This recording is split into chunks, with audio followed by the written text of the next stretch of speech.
Episode 201, Susan's Master. Okay. Dracon nodded gloomily. Although he didn't want to owe the inspector a favor, Susan was indeed the best person to deal with Tom. Please go with Jacob, Elder Kayla. He turned to Kayla. Yes. The female cultivator bowed without missing a beat.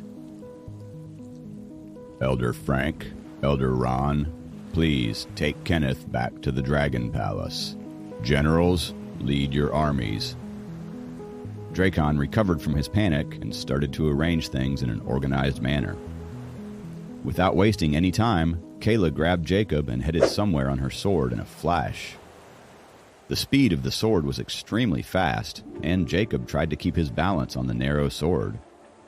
However, since Kayla grabbed onto his arm like a clamp, it wouldn't be easy to fall even if he wanted to. Maybe since she was extremely anxious, the sword flew faster and faster. Jacob, who was in the front, found it challenging to stay on. Don't worry, this speed is within your limit, Kayla said coldly behind him. Jacob thought that her tone sounded the same as Susan's. It never occurred to him that Susan was brought up by none other than Kayla. When Jacob was still confused, the sword suddenly dropped down to the city. It was so fast that it actually looked like a flash of light, and none of the mortals noticed Jacob and Kayla. They flew into Susan's apartment through the window. Susan was cultivating, and she noticed the change and immediately walked out of her cultivation room with a sword in her hand. "Who is it?" she shouted. Her expression changed when she saw Jacob and Kayla. Susan slightly bowed to Kayla and said, "Master?" Jacob was surprised to learn that Kayla was Susan's master. He took a closer look at their faces and found the resemblance. "You have already left the North Atlantic, and you are now more powerful than me. There's no need to bow." Kayla looked at her and said, "I'm here today to ask you for one favor. Kenneth failed his heavenly tribulation, and his life is in danger now. To save him, one of the main ingredients is the 1,000-year seven-colored snow lotus. It only grows in the mountains in the northwest. Since Tom is guarding that region now, we hope that you can make a trip there with Jacob." "Okay," Susan agreed without any hesitation. "The North Atlantic owes you a big one." Kayla jumped onto the sword and disappeared by the window. Susan turned to Jacob in her pajamas. "Let's not waste another minute and be on our way." Jacob just nodded in agreement. Susan grabbed a long trench coat and pulled it over herself. Then she whipped out her white jade sword and made it float in the air. She grabbed Jacob and walked onto the sword. The white jade sword enlarged in the air, and it was broad enough for Jacob and Susan to stand on. It broke through the window and headed northwest at a fast speed. It felt so cool to fly on a sword. Jacob wished that he had a sword of his own. But since he was cultivating the Sword Shadow Scroll, it could create tens of thousands of sword energies, and he didn't need a sword at all. Susan, standing in front, kept her mouth shut. Jacob had to lightly grab onto her arm from behind to prevent himself from falling off. The sword was as fast as lightning. Since they were within the thin clouds high above the ground, the mortals in the city could only see a light flash in the sky at most. They wouldn't be able to see two people standing on a sword in the sky. "You must keep Kenneth's failure a secret," after a while, Susan said abruptly. Jacob nodded as he circulated the Sword Shadow Scroll to keep the chill away. If this information were to get out, the South Atlantic would have a huge reaction.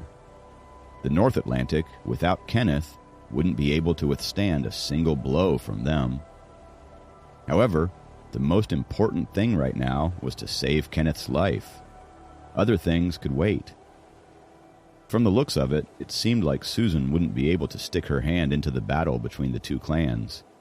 The best she could do was to save Jacob and Sophie's lives. A few more flashes went by them.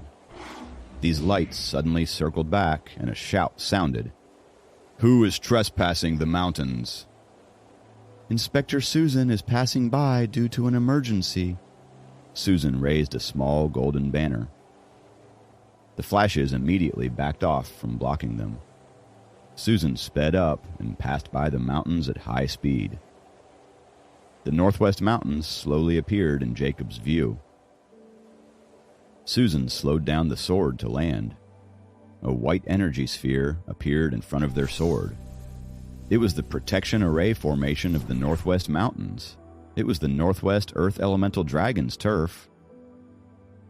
Water Elemental Dragon clans ruled the areas near the oceans, rivers, and lakes, while the inner land was typically Wood Elemental and Earth Elemental Dragon clans' home. They couldn't exceed the Water Elemental Dragon clans in terms of the number of members, but they weren't to be underestimated. Susan took out a piece of paper from her ring. She poured her nature essence into it and threw it into the sphere. The paper turned into a ray of blue light and disappeared. Without saying anything, Jacob stood behind her, as he knew that this was her voice transmission notes. If she needed to take care of some matters for herself, she could have barged in as an inspector. However, she was here for the North Atlantic, and doing that could displease the local dragons. A moment later, a few elders in earthly yellow robes flew over. "Inspector Susan, welcome. We apologize for not welcoming you sooner." "No need for that," Susan said directly. "I'm here to get some of your local specialties, 7-colored snow lotus." The elders looked at each other and asked, "What age do you need? We could prepare some for you if it's not a big amount." Susan turned to Jacob. Jacob stepped forward on the broadsword and said, "We need 6 1,000-year 7-colored snow lotuses." The elders gasped at what Jacob had said. They looked at each other before saying, "We had 3 of those, but Inspector Tom was here not long ago and asked for 2 of them. So we only have 1 left." Susan sighed coldly as she thought to herself, "Tom started to act as a tyrant as soon as he was assigned here." Hearing her sigh, the elders thought that she wasn't happy about what they said. They immediately explained, "Inspector Susan, 1,000-year 7-colored snow lotuses are indeed very rare, and we do only have 1 left. But since you and Inspector Tom are colleagues, maybe you can borrow them from him for the emergency." Jacob thought, 3 1,000-year 7-colored snow lotuses should be just about enough to save Kenneth's life, but that little boy probably won't cooperate.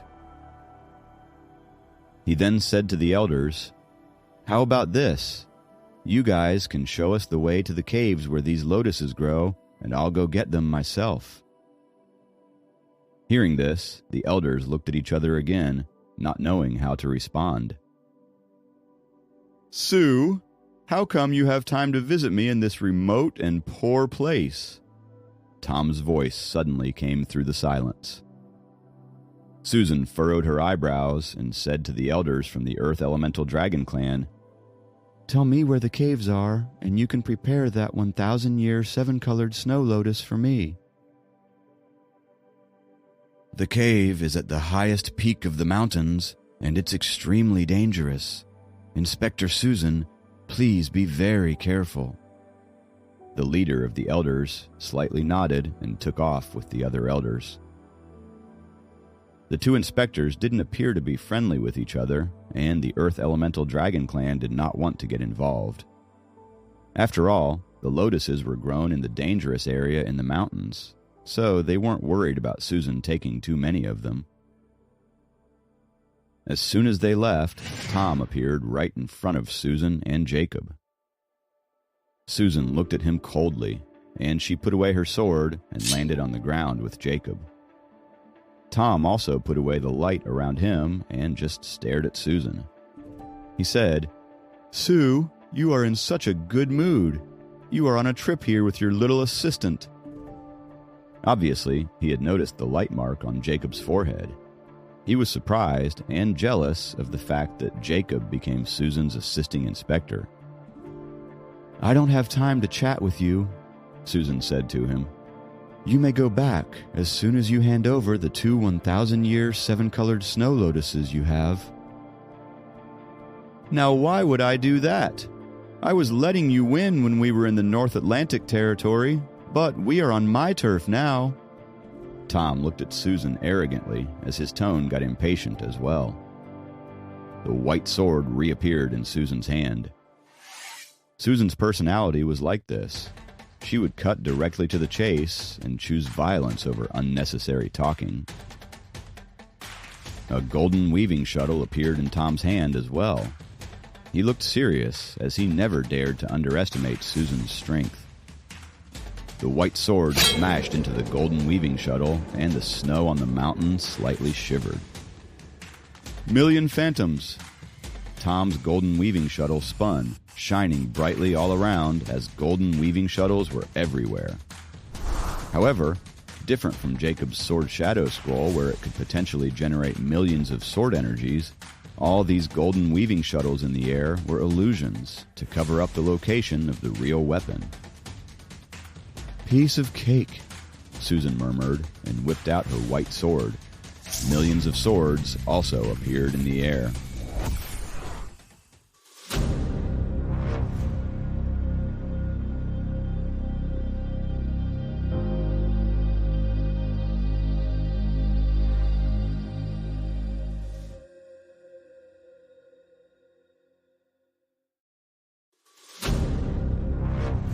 Episode 202, Winning 2 Lotuses.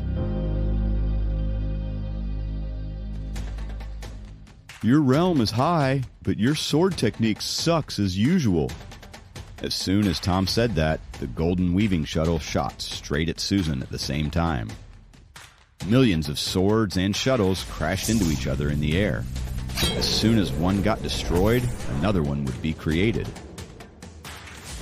"What are you waiting for, Jacob? This is not a one-on-one battle. Come on!" Susan shouted at Jacob, who was just watching from the side. Jacob realized that he was too focused on watching and forgot to help.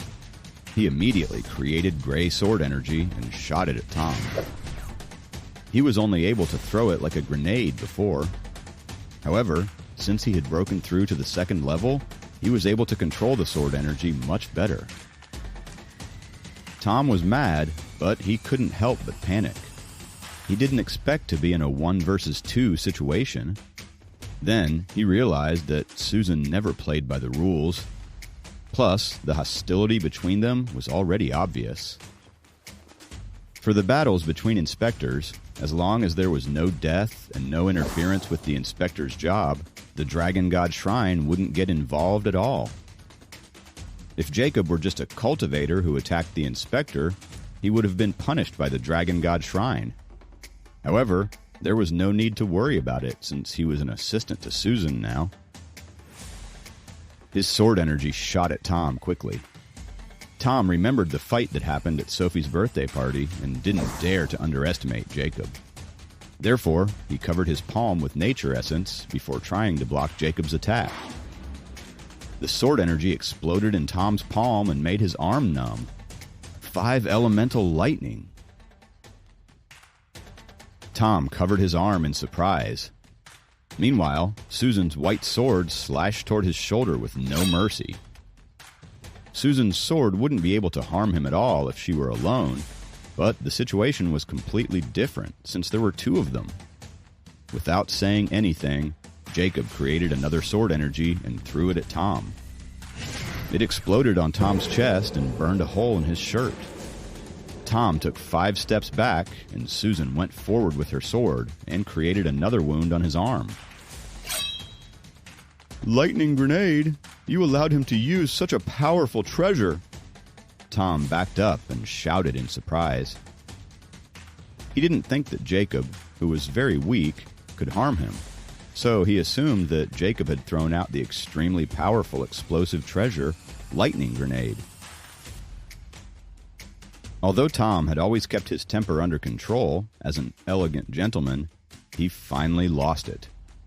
He jumped away from Susan's sword, with one hand covering the wound and the other pointing at Jacob. "Let him battle with me one-on-one if you dare," he shouted. Susan suddenly stopped attacking and said, "Okay, but you need to hand over those 2 lotuses if you lose." Tom took a deep breath and the wound quickly healed. He looked at Jacob and then at Susan, knowing that she didn't really put all her force into that attack just now.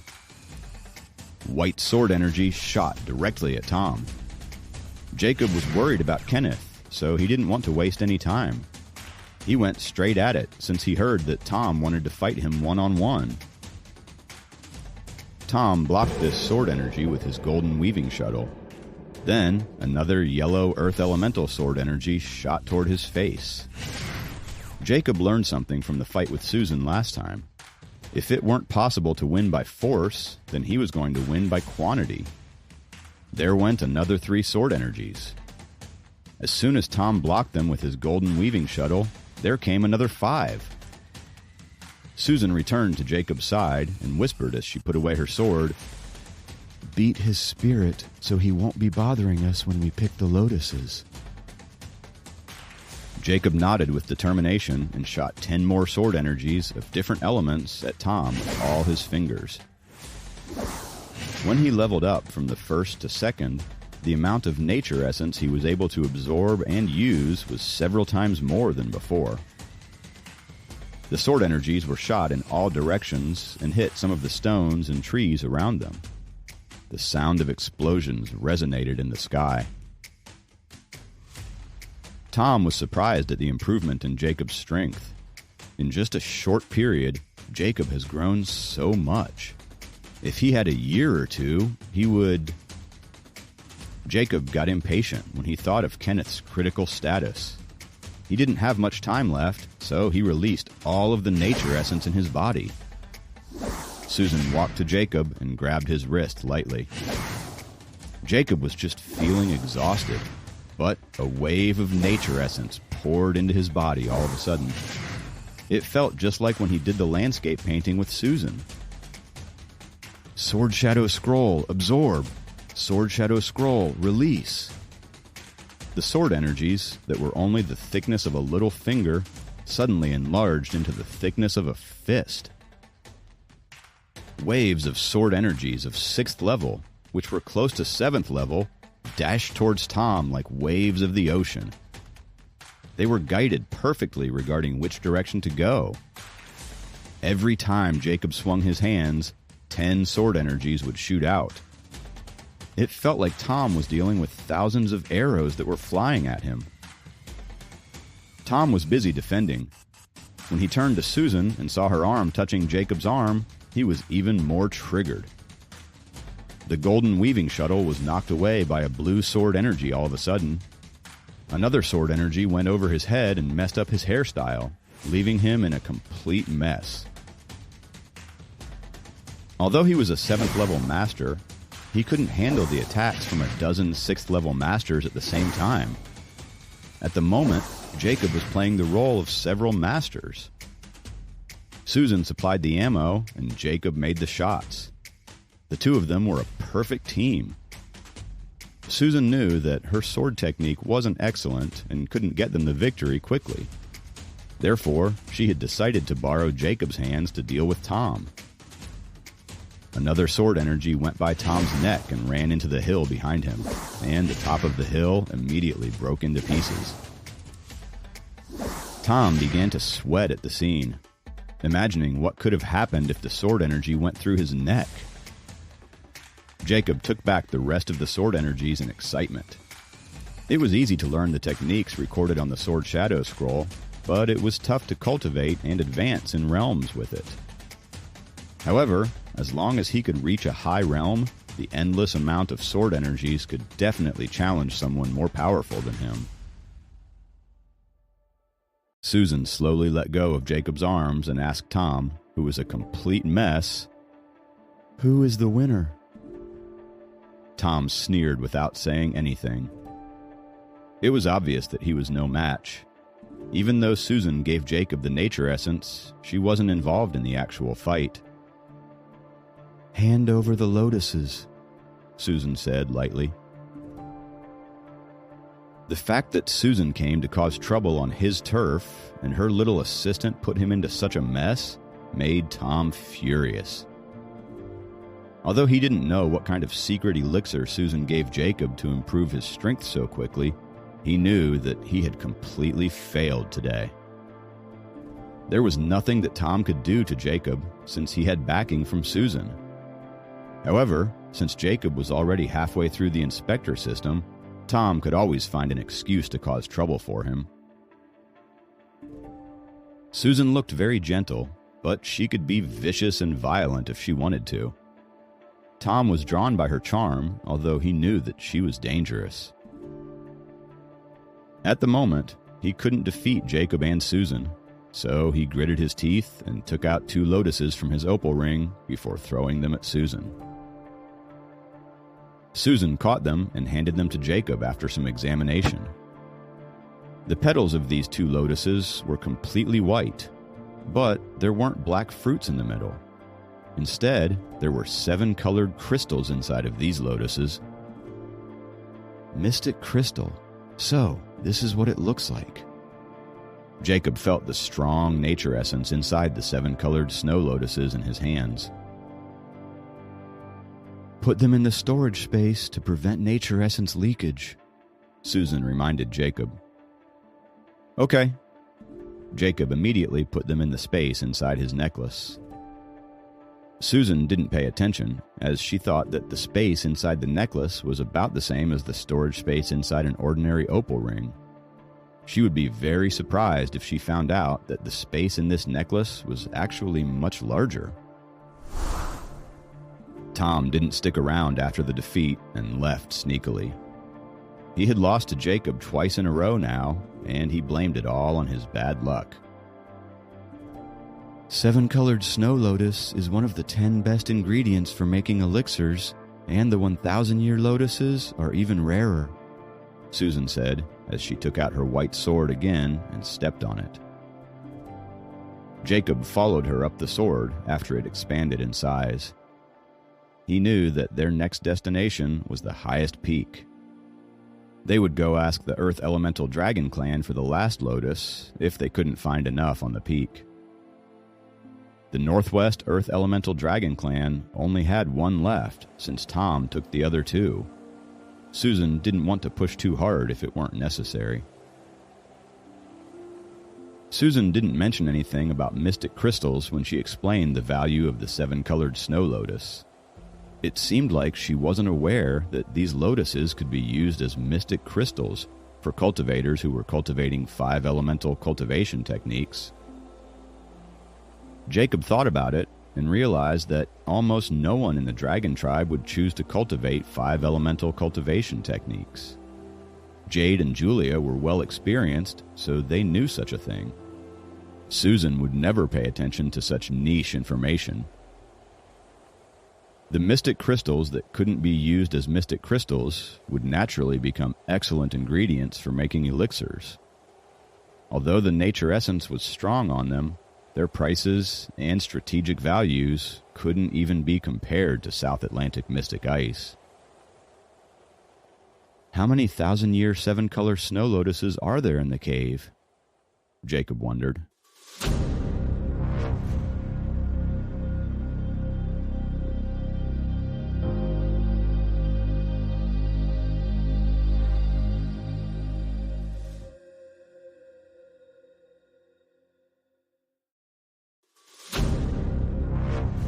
Episode 203, The Forbidden Cave. The highest peak was on the west side of the mountains. Looking toward the east from the perspective of the peak, Jacob saw some towers and pavilions. They looked magnificent, not inferior to the North Atlantic Dragon Palace. Those were left behind hundreds of years ago by the cultivation sects when they ascended as a group. Those buildings are just empty since all the treasures and cultivation techniques were taken with the sects," Susan said casually while looking at those buildings. Jacob nodded and looked more attentively at the large palaces and towers. He could imagine the lively scenes when the cultivation sects lived there. The human cultivators had been prospering on the land with their advantages in everything. After a meaningless war in the cultivation world, their strengths were greatly reduced, and they had to hand over their control of the land to the dragon tribe. During that time, the dragon cultivators were scattered all over the place, except for the 4 ocean dragon clans. Susan seemed reluctant to talk about such things. After all, the human cultivators used to prey on the weak and killed for treasures. It was no accident that they got into major conflicts with each other and then fell together. The inspector system was established to avoid similar misfortunes, and it helped the dragon tribe to settle down for hundreds of years without significant conflicts. They followed the rules about territories and resources and gradually merged into the mortal world. When Susan and Jacob landed on the peak, 2 long spears crossed each other, blocking their way. "The path beyond the mountain is a forbidden area. You are not allowed in here," 2 fifth-level guards in blue robes said to them. "I'm here to pick some snow lotuses. I've got permission from your elders," Susan said. "I need to confirm," one of the guards said. Susan reached out and slapped the guard unconscious. Before the other guard could utter a word, Susan made him unconscious as well. "We don't have time to wait for their confirmation. You hurry up and go in. Only cultivators below the 3rd level can enter the depth of the cave, so I'll wait for you outside." Susan sat down cross-legged on a clean rock and said lightly. Looking at the 2 unconscious guards at the entrance of the cave, Jacob began to understand Susan's way of doing things. He stepped over the guards and entered the cave with a sign that said "Forbidden" above the entrance. A strong nature essence greeted him and almost toppled him. Seeming to have sensed his weak cultivation strength, this nature essence didn't attack him. It was probably a complicated array formation established by the Mountains sect that used to occupy this area. It was here to protect the snow lotuses from being stolen by petty thieves. A master couldn't pass the array formation, while a low-leveled cultivator couldn't go through the dangers hidden in the cave. At first glance, the cave was nothing special. Like any ordinary cave, the hidden river made a series of water noises. Also, the inside of the cave was not pitch black since there were some natural lights. Jacob ventured inside carefully. It was his first time being inside the territory of a cultivation sect, so he was more cautious than curious. The cave was deep. The deeper he went, the more disoriented he became. The things he could use now were the water-repellent bead, the hidden space in the necklace, and the Sword Shadow Scroll. He released a sword energy to illuminate the path, and he ventured deeper into the cave by hopping on the huge rocks. It was fortunate that Sophie didn't come with him. Jacob suspected that she would have been too afraid to follow him inside. In the dark cave, Jacob began to see some small, colorful flowers. He took a closer look and found that they were nail-sized, immature, 7-colored snow lotuses. These snow lotuses were top-tier herbs to the mortals, but they were useless to cultivators. Since he wasn't a greedy guy, Jacob didn't want to damage these precious snow lotuses. He glanced at them before going further into the cave. The deeper he went, the bigger snow lotuses he saw. However, they were still in buds and not mature. After seeing the snow lotuses that they got from Tom, Jacob knew what a 1,000-year-old 7-colored snow lotus looked like. If Sophie had been there with him, she probably would have plucked 2 of them for her collection. She wouldn't have been able to resist the temptation of treasures. Jacob wasn't aware that his resistance to the temptation had helped him avoid great troubles. All the snow lotuses were guarded by spirit beasts. Had he picked any immature snow lotus, they would have been alerted. The Mountains sect had raised these spirit beasts. Hundreds of years ago, when they ascended, they couldn't bring the cave with them. Therefore, they took some mature snow lotuses and seeds and left the immature snow lotuses and the spirit beasts behind. In the past hundreds of years, the number of the spirit beasts grew, and their powers got stronger since they ate the snow lotuses for food. Although they couldn't pass through the array formation and get out of the cave, they had become wild after years of living on their own. Due to his weak cultivation realm, Jacob hadn't attracted their attention yet. But if he picked a snow lotus, he would alert the sensitive spirit beasts.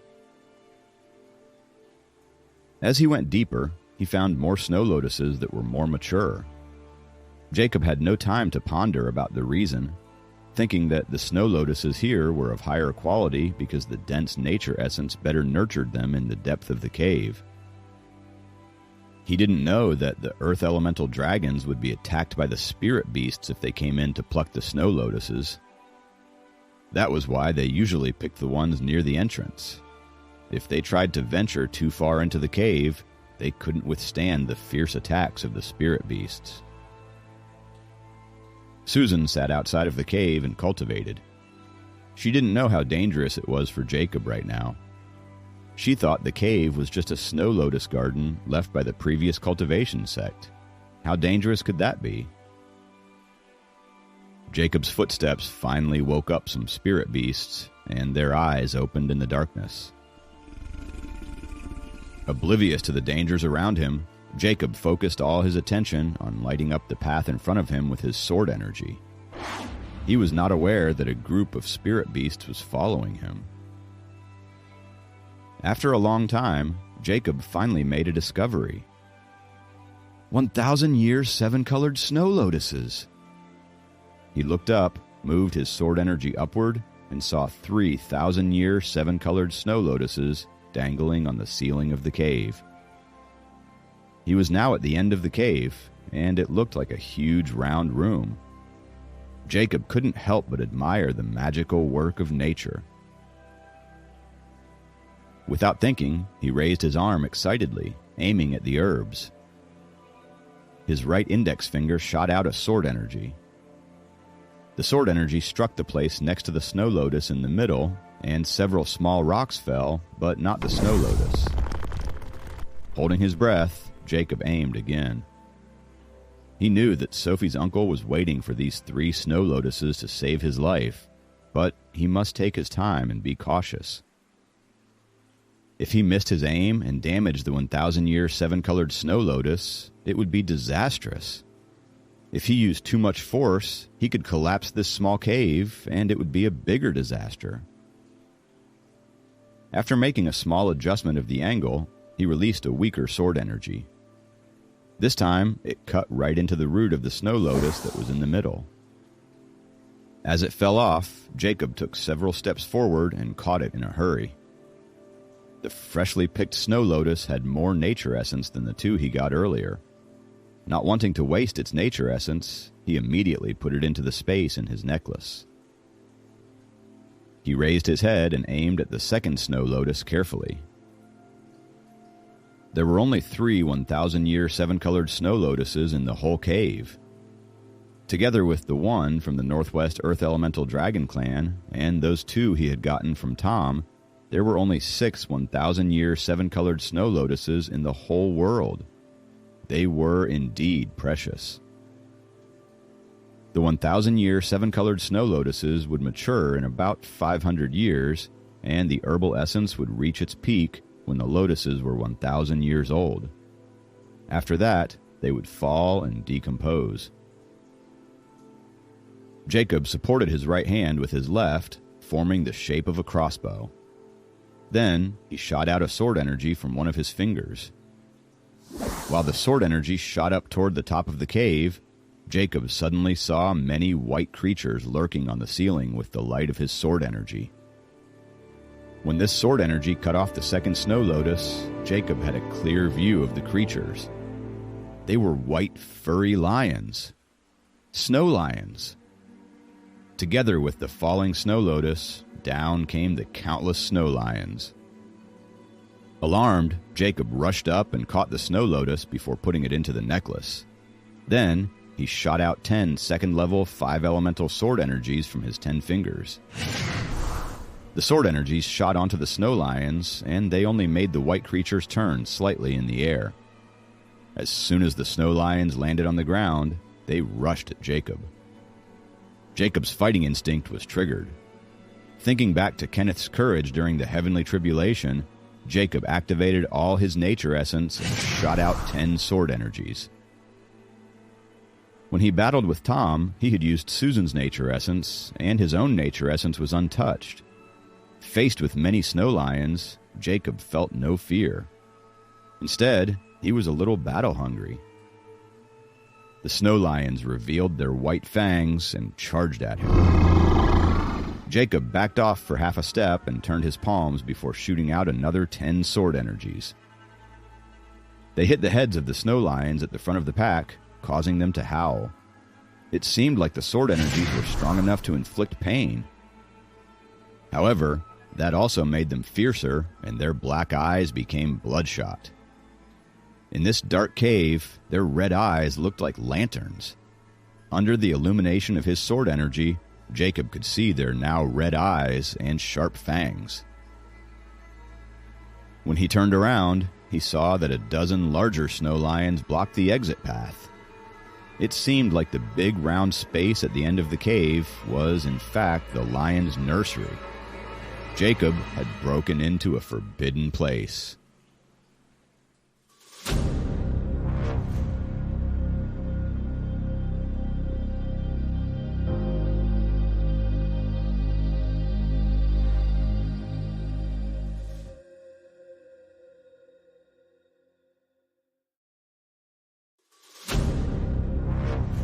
Episode 204, The Little Spirit Beast.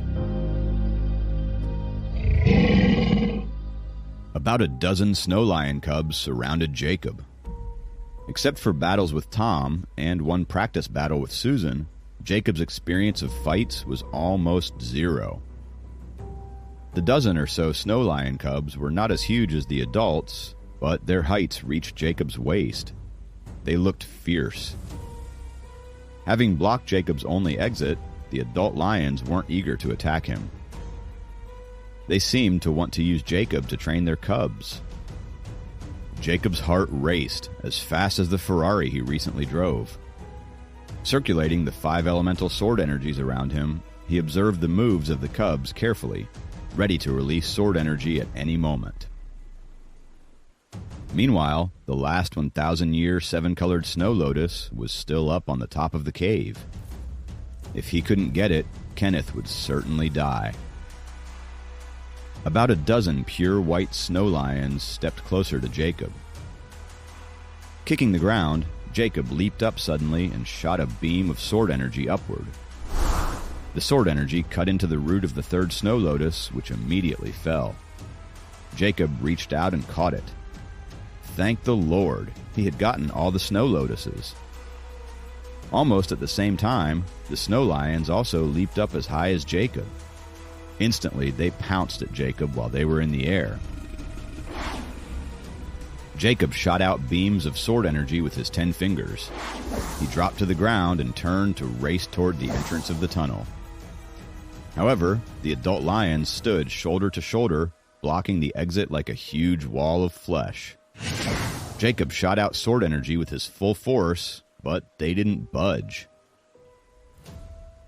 According to the power system of the Dragon Clan, these snow lions each had the strength of the 6th level. That was why the Earth Dragon Clan members guarding this place couldn't get the 1,000-year snow lotuses, even though they knew the lotuses were in the depths of the cave. Jacob crashed into them, but he bounced back as if it was a resilient wall. the dozen or so cubs pounced at Jacob again. Jacob tried to release sword energy, but he lost his aim. The lion in the foremost of the group pounced on him and pushed him on the chest with its paw. Jacob fell backward into a puddle. He tried to struggle his way up, but the other cubs had all followed up. Each of the snow lion cubs weighed more than a human adult. Although their spirit beast potential had not been activated yet, their body strength and attacking force was even stronger than that of a Dragon Clan cultivator at the 3rd level. With its paw on Jacob's chest, the cub opened its mouth. Jacob closed his eyes, knowing he would die this time. That's when he felt a slimy feeling on his face. He opened his eyes and found the cub was licking his face affectionately. And the other cubs were all sitting around him tamely, scratching his hands, feet, and belly. Huh? Panicked and baffled, Jacob sat up on the wet ground. The cub, which had been licking his face, put its head on his chest and rubbed against it fondly. Tentatively, Jacob reached out his stiff fingers and scratched its head as if he was petting a puppy. The cub seemed to like his petting, squinting its eyes cutely. The adult snow lions blocking the exit rumbled, then they turned to leave. Jacob stood up, and the snow lion cubs followed him obediently, while some of them rubbed against his pants affectionately. Is it possible that they were playing with me instead of attacking me? Jacob felt amazed. He walked out of the tunnel, and the adult snow lions had disappeared, but the dozen or so cubs followed him closely. He continued to walk and encountered nothing dangerous on his way. He touched his chest to make sure he was not hurt, still baffled about the situation. When he came to the exit of the cave, a surge of nature essence rushed at him, and the cubs timidly hid behind Jacob. They shook their round heads and looked at Jacob expectantly with their black eyes, seeming to beg him to take them out. Jacob understood them, but he couldn't take them all. He squatted down and chose the prettiest one, which was also the first one that had pounced on him. He scratched its paw. Understanding Jacob's intention, the snow lion cub jumped into his arms, turning into a mini snow lion as big as 2 palms. The ability to change sizes was a born ability of spirit beasts.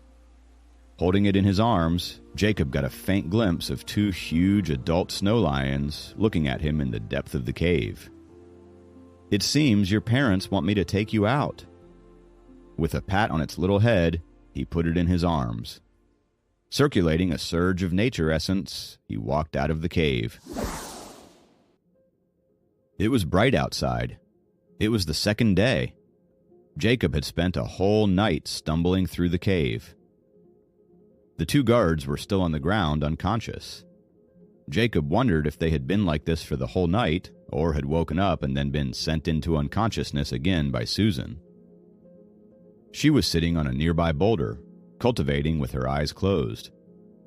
Sensing Jacob approaching, she opened her eyes. "Have you got them?" "Yeah," Jacob nodded. He didn't want to tell her the dangers he encountered on the trip. After all, the only thing that mattered was that he had gotten the snow lotuses. Susan's gaze rested on the snow lion cub in his arms. "And you caught a little spirit beast?" Jacob thought, "I didn't catch it, it followed me out." But he just nodded, not caring to explain. Susan glanced at it again. "A little spirit beast. It seems to be on level 2. It will be a good pet. How many snow lotuses have you got?" 3. There are only 3 that have matured, Jacob said. "We have no choice but to ask the Earth Dragon Clan for the last one." Susan tossed up her sword and stood on it. Jacob also stood on it. Knowing Susan had been guarding the entrance in case Tom would come and rob the snow lotuses from him, he felt a surge of gratitude. The sword flew swiftly toward the dragon palace of the resident clan. Susan tossed out 2 air currents and woke up the 2 guards at the entrance of the cave. It was the first time the snow lion cub saw the world outside of the cave, and it looked around at everything curiously, like a harmless little animal.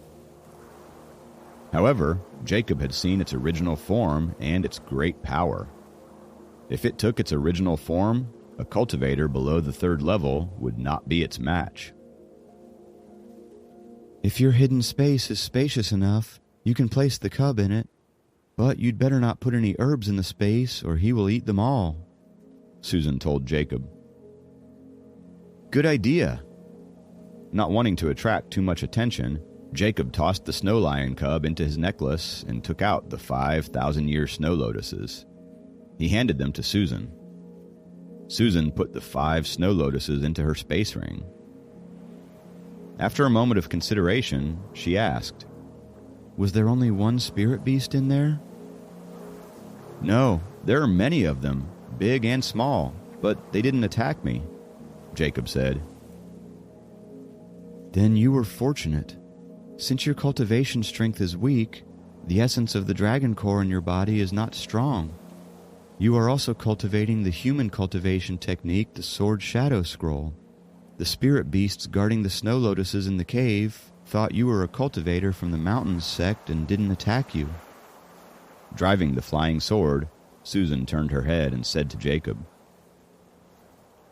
Poor spirit beasts. Their masters left them hundreds of years ago, and they are still in the cave guarding the spirit herbs and waiting for their masters. No wonder they were so happy to see me, thinking I was a human cultivator, Jacob thought. Since no one fed them and they couldn't leave the cave, they had to eat the snow lotuses.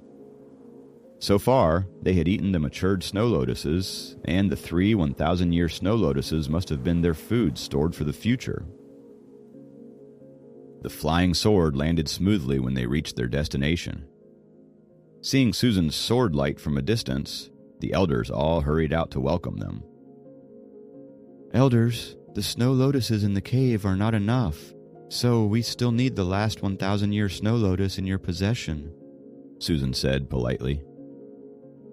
The elders exchanged a look, thinking they were not able to get into the depth of the cave, but were too proud to admit it. They had expected Susan would come for the snow lotus and had put it in a golden wooden box. They handed the box to Susan. Susan opened the box and made sure it was indeed a 1,000-year snow lotus. As compensation, she took out 6 dark red elixir pills. Here are 6 soul-transferring pills which are very useful for breakthroughs. I'll trade these pills for your snow lotus. The first elder took 2 steps forward respectfully and took the 6 elixir pills from Susan. 6 elixir pills for 1 snow lotus. It was not a bad deal for them. I'm in a hurry now. We must take our leave. Susan tossed up the white jade sword and brought Jacob up to the sword. Farewell, Inspector Susan. The elders of the Earth Dragon clan bowed their heads. Having gotten 6 1,000-year snow lotuses, Susan had no time to settle accounts with Tom. She immediately took Jacob back to the city. On the way back, Susan asked him abruptly, When you were deep in the cave, did you see some small dark red flowers? Small dark red flowers? Jacob remembered faintly that he had seen several very ordinary-looking small red flowers in the big cave at the end of the caves. They grew on the wall of the cave beside the 1,000-year snow lotuses. Are the red flowers as big as half a nail, looking like little dots? He asked her for confirmation. So they do exist. At Jacob's answer, Susan murmured to herself, These are materials for youth elixirs. Someday I'll come back for it. Susan, have you heard of a kind of 7-colored snow lotus that takes 10,000 years to root, 10,000 years to bloom, and another 10,000 years to mature? Jacob asked abruptly. The natural snow lotuses wither after 1,000 years. I've never heard of such snow lotuses you mentioned. However, the Mountains sect were experts on growing snow lotuses.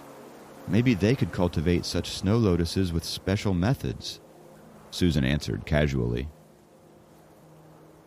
Not knowing how to pursue the topic, Jacob kept the questions to himself. The things the sisters mentioned were all treasures, and some of them were beyond Susan's knowledge. Suddenly, Jacob felt the snow lion in the hidden space of the necklace rolling around. The cubs seemed to be hungry.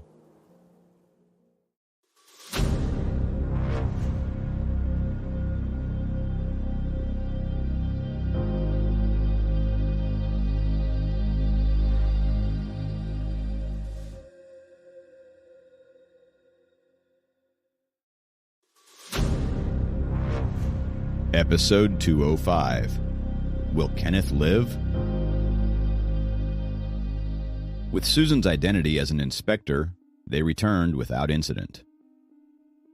When they arrived in the city, there were still 4 hours left before the deadline. Susan took Jacob directly to the bottom of the ocean. Sensing their arrival, the array formation of the Dragon Palace immediately opened. When they landed on the square in the Dragon Palace, Elder Liam and Elder Frank hurried to them and asked, "How was it?" "We got them," Jacob told them. They both heaved a sigh of relief before pulling Jacob along, saying, "Let's bring in the herbs immediately. That little master has been impatient." They took several steps forward before looking back at Susan. "Miss Susan?" "Well, I have to go now." Susan handed the 6 1,000-year snow lotuses to Jacob before walking out of the main gate of the Dragon Palace. "Miss Susan, thank you for your understanding."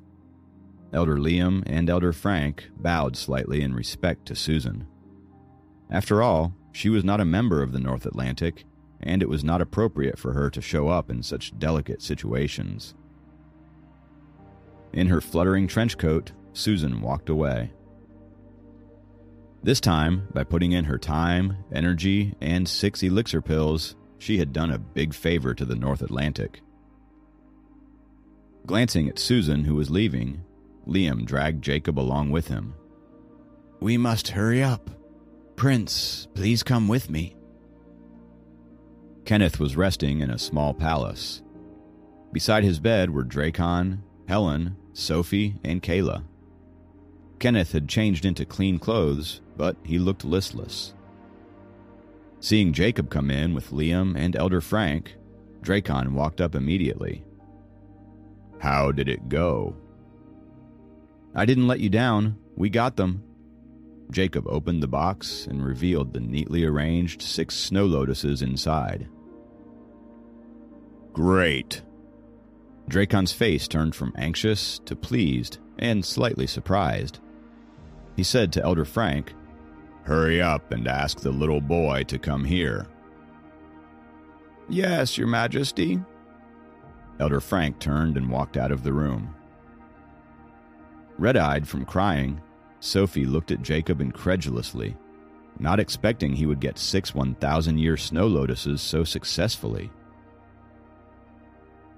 Seeing her tear-reddened eyes and the tired look on her face, Jacob knew she had not slept a bit since the previous day. His heart ached for her. In a gray silk robe, the little master walked into the room with Elder Frank. Seeing the box in Jacob's hands, his eyes lit up. Without further ado, he turned to Elder Frank and said, "Open the furnace. I'll begin making the elixir." Elder Frank strode out of the room at once. The little boy grabbed the box from Jacob's hands. He picked up 3 snow lotuses and stuffed them into his sleeves before walking out into the yard with the remaining 3 snow lotuses in his hands. All the people in the small palace had been turned away as a measure to keep the secret of Kenneth's failure at the Heavenly Tribulation. Those people at the altar during the Heavenly Tribulation were elites of the North Atlantic, and they wouldn't leak the news. Half squatting, half sitting before Kenneth's bed, Sophie held her uncle's hand and kept him company. Kenneth's breathing was shallow, half awake and half asleep. The road of cultivation was full of dangers. Even the highest-leveled cultivators could be struck down by the heavenly tribulation as Kenneth was. Concerned about the process of elixir making, Dracon followed the little boy into the yard. Helen hesitated and decided to stay in the room to keep Sophie company. In the yard, with the primary materials in hand, the little master began making the elixir. The process was not complicated. He opened the black elixir furnace's door and put in the materials he had prepared one by one. The 3 1,000-year snow lotuses were the last to be placed into the furnace. After all the ingredients were in the furnace, the little master sat down cross-legged. There was no fire under the furnace, yet he just sat down. Jacob was puzzled at the sight when the boy, who was only about 8 years old, suddenly spat out a burning flame. The flame was so hot that it forced Dracon and Elder Frank to step back a little. With the lowest cultivation realm and totally unprepared, Jacob almost backed into a room. The burning fire shrunk into needle-thin threads and began to roast the black iron furnace. "Is this the earthly fire?" Jacob asked Liam, who stood beside him. Liam shook his head. "Earthly fire? That's the lowest grade fire in the cultivation world. The little master is the fire disciple of the great master of elixirs in the dragon tribe. His fire is called the evil eradicating fire, which ranks 6th on the list of natural fires. Earthly fire is not even in the top 100 on the list of natural fires, and any demon beast turned human can spit it." "Isn't he a dragon?" Jacob heard the hidden information in his words and asked. "The little master's original form is a demon beast. He was tamed by his master 100 years ago when he was traveling in the ocean of demon beasts. However, he activated his intelligence and successfully turned into his human form about 8 years ago," Liam told him in a low voice. Looking at the handsome boy in the yard, Jacob was surprised to learn he was in fact a demon beast under the sea. The flames circled the furnace thread by thread. The weird blue flame was no longer hot. Instead, it gave off a cool sensation. Time ticked away, and the little master seemed to be dozing off while he spat flames. However, no one in the yard dared to disturb him. Red-eyed, Sophie also came out of the room. Seeing the little master dozing off while making the elixir, and the flames he spat out had turned intermittent, she wanted to remind him of his job. But Dracon stopped her with a swift movement of his eyes. Kenneth's life was now in this boy's hand. The boy was every bit as eccentric as his master, and it was very likely that he would take his hands off of the matter if he were displeased. From sitting, to leaning, to lying down on the ground, the little master yawned. After spitting out 2 more flames, he finally fell asleep. Dracon, Liam, and the others looked at each other, not certain if the elixir was ready or not. 2 hours later, the little master stretched and stood up from the ground. Brushing the dust off his robe, he walked to the furnace before lifting the lid.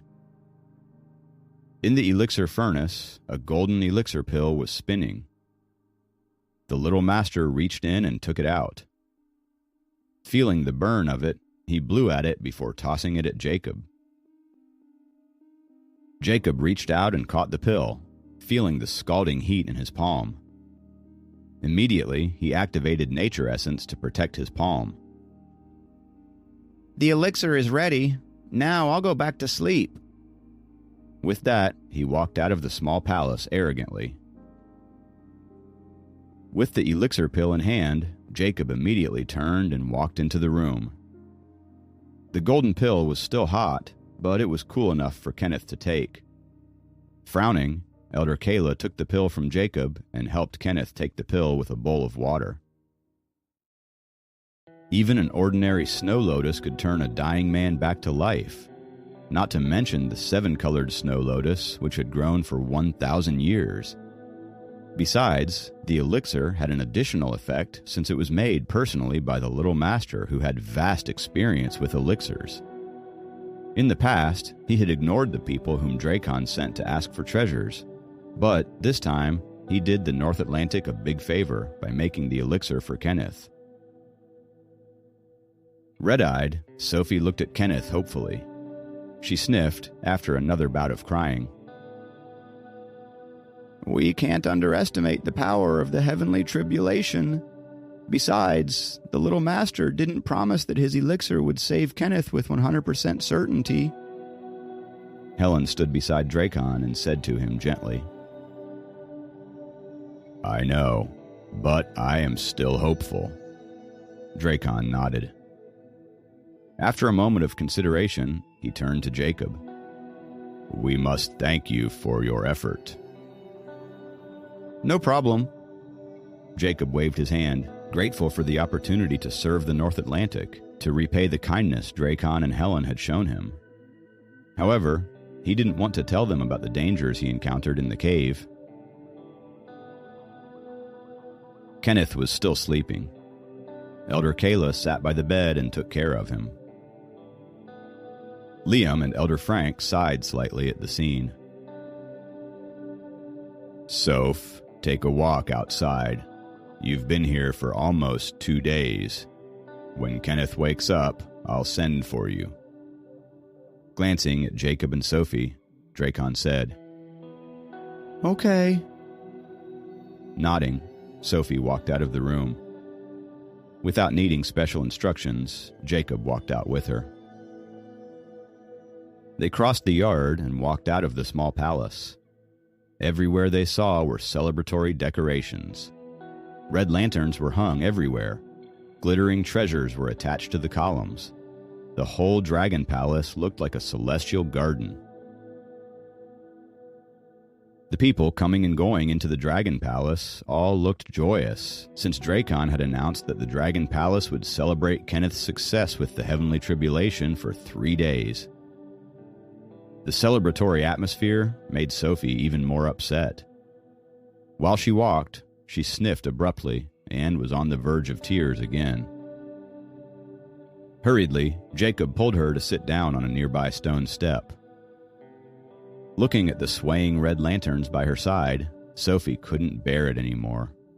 She threw herself into Jacob's arms and burst into tears. She was so fond of her uncle that she just couldn't accept the fact that Kenneth had failed to pass the heavenly tribulation. If Kenneth had not come out earlier from his seclusion to celebrate her birthday, maybe he would have passed the tribulation.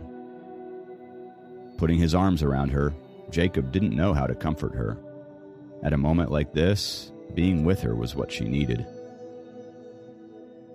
Seeing her tears had dampened Jacob's clothes, Sophie took several deep breaths and finally sat up.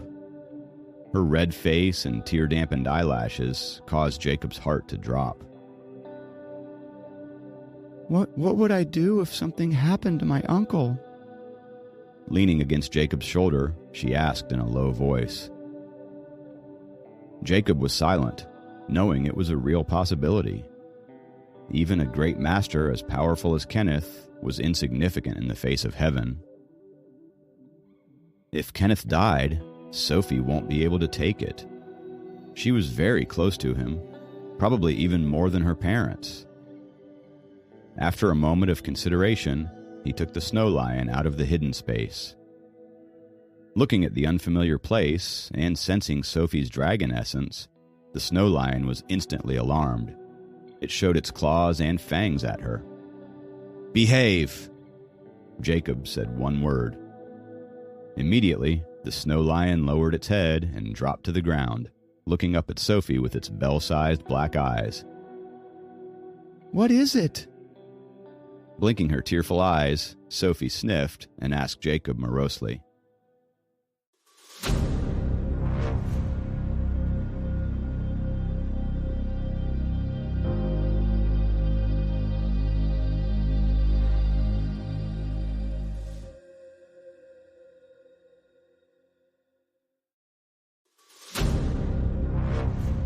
Episode 206.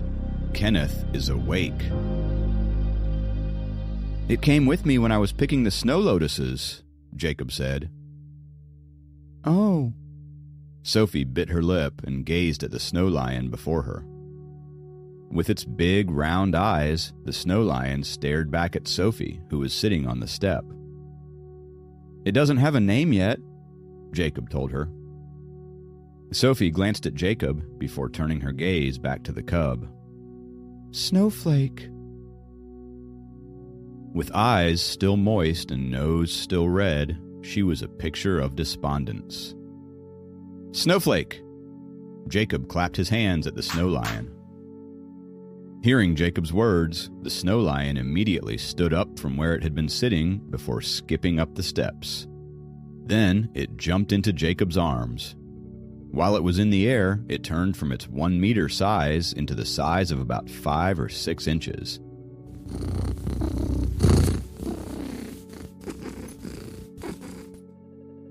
Clinging to Jacob's chest, the snow lion cub responded affectionately. Beside Jacob, Sophie's eyes lit up. Snowflake, she called it. Snowflake looked at her timidly. Jacob patted its little bum, and it joyously jumped into Sophie's hands. You're so cute. Carrying fluffy Snowflake, Sophie forgot her apprehension and sadness for a moment and smiled. Snowflake rubbed against her palms, and she giggled at the itchiness. Jacob smiled as he watched her, proud of himself for distracting her for a bit. It's a demon beast. Can you keep it? With Snowflake in her hands, Sophie asked Jacob abruptly.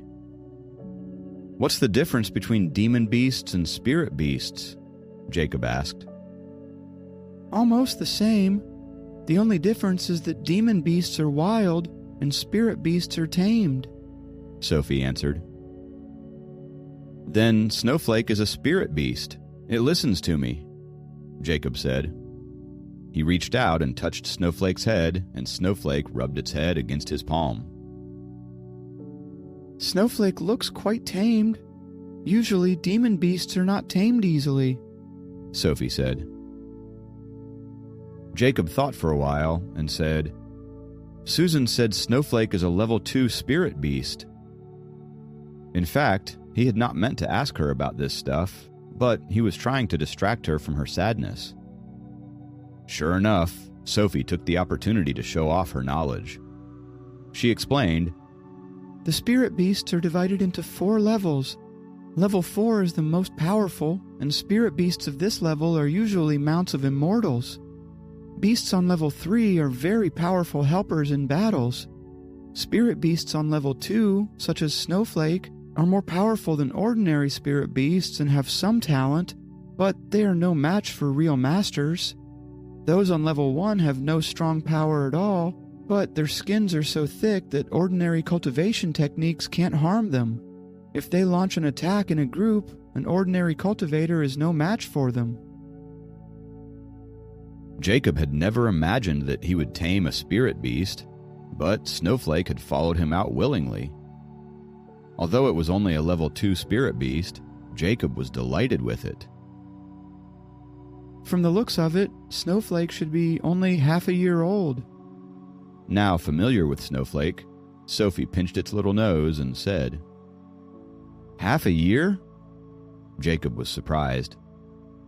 Yeah, if it were not so young, it wouldn't have been so eager for attention or be so obedient. Sophie nodded with conviction. Jacob thought about the adult snow lions back in the cave. Each of them was over 3 meters tall, and they were not in the most powerful state yet. Jacob was excited when he imagined what would happen when the little animal running around his heels would turn into a hill-sized snow lion. Princess! Prince! At this moment, General Arthur, with his back bent slightly, was running toward them, panting. Snowflake, who had been sitting quietly in Sophie's arms, suddenly jumped up and turned into its original size, blocking General Arthur's way. Startled by the sudden appearance of a demon beast, General Arthur almost fell to the ground. "Snowflake, don't be rude." Jacob beckoned at it. Snowflake hesitated before jumping back into Jacob's hands, turning into its miniature version. General Arthur steadied his steps and wiped the sweat from his forehead. Sophie stood up anxiously. Is it about Uncle? Third Lord! Third Lord! General Arthur was panting and huffing from the running, not able to speak much. The tension that had almost completely dissipated was back on Jacob and Sophie's faces with full force. The Third Lord is awake! Finally, General Arthur finished his sentence. Sophie was exhilarated at the news. Without thinking, she grabbed Jacob's hand and dashed forward. Snowflake followed them joyously, thinking they were playing a game of chase. With his bent back, General Arthur walked fast.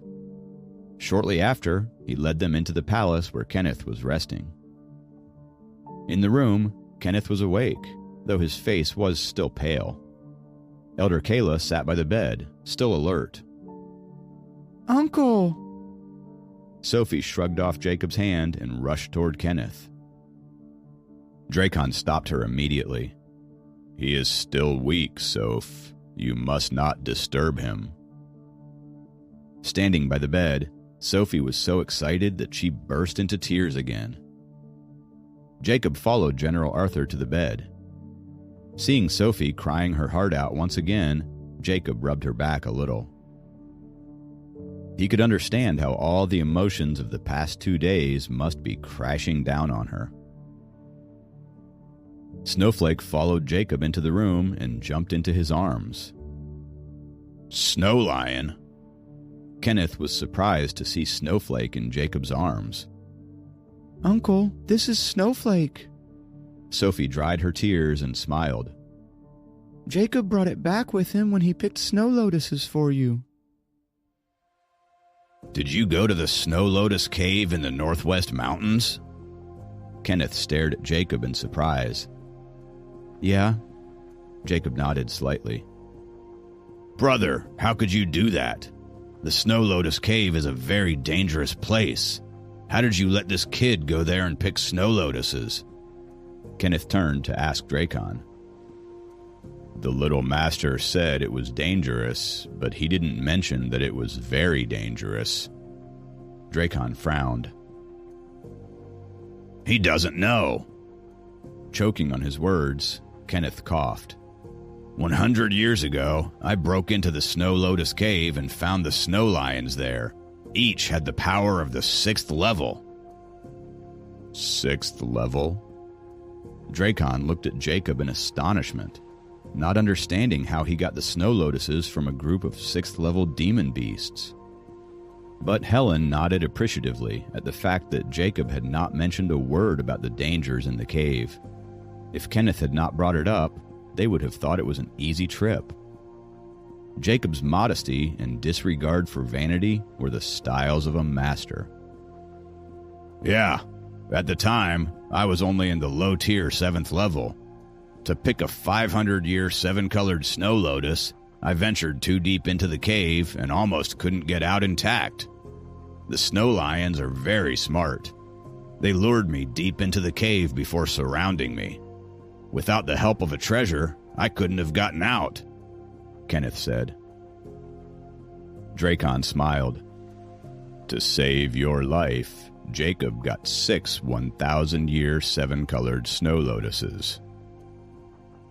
Kenneth's bull-like eyes widened as he looked at Jacob in astonishment. Jacob smiled faintly. Indeed, the trip to the cave was quite dangerous, but everything ended well for him. Kid, I owe you one. Kenneth stared at Jacob and said, Uncle, you are still weak. Don't talk so much. Sophie reminded him in concern. After that, she turned her gaze toward Jacob and silently thanked him with her eyes. Although snow lions are just level 2 spirit beasts, they are the rare kind with both ice and fire elements. Last time when I broke into the Snow Lotus Cave, they almost burned off half my eyebrow." Despite Sophie's reminder, Kenneth continued. Is Snowflake that powerful? Sophie's bright eyes blinked with interest. "The adult snow lions can spit fire, release fire with their paws, and can even condense ice. I'm not sure if they possess any other powers," Kenneth said. Equipped with his great cultivation power, Kenneth had traveled the world and thus knew a lot of things that even Dracon and Helen didn't know, not to mention Sophie. Jacob looked down at Snowflake in his arms and imagined it spitting fires in a majestic white body with fiery paws. It would be an awe-inspiring sight. However, Snowflake was now wiggling in his arms, looking nothing like he had imagined. Opening the hidden space in the necklace, Jacob put the cub inside. There was a water-repellent bead in the space, and Snowflake began to play with it as soon as it landed. Uncle, you are so powerful. How about you and I go and get some spirit beasts as pets, once you're feeling better? Sophie sat beside Kenneth and tried to cheer him up. Kenneth had by now regained some of the colors in his face. Hearing her request, however, his face dimmed. "Your uncle," Dracon lowered his voice. "He's alive, but his cultivation strength is gone, including the last of his power."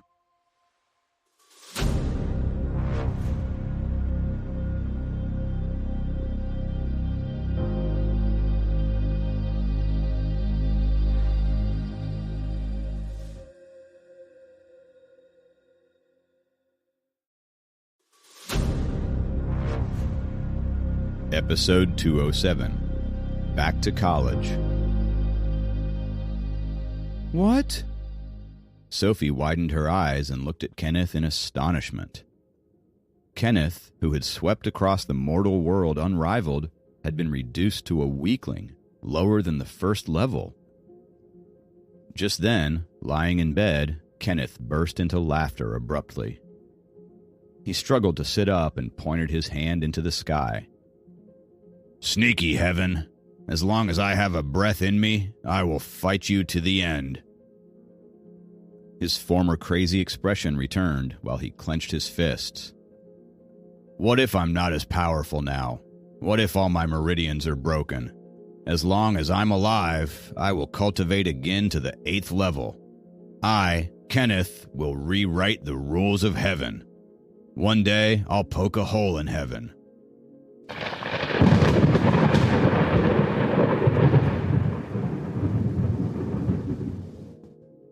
As if in answer to Kenneth's arrogance, a muffled thunder boomed in the sky above the Dragon Palace at the bottom of the sea. Dracon sighed slightly. "Brother, take some rest. As to your cultivation, we'll talk about it later. Elder Kayla, please take care of Elder Kenneth. The rest of you come out with me." "Yes, Your Majesty," Kayla answered with a bow of her head. When they were outside, Dracon thought for a while before saying, "Remember, we tell the people outside that Elder Kenneth has successfully passed the heavenly tribulation.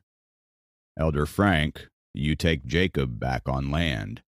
Soph will stay here for a few days with Kenneth."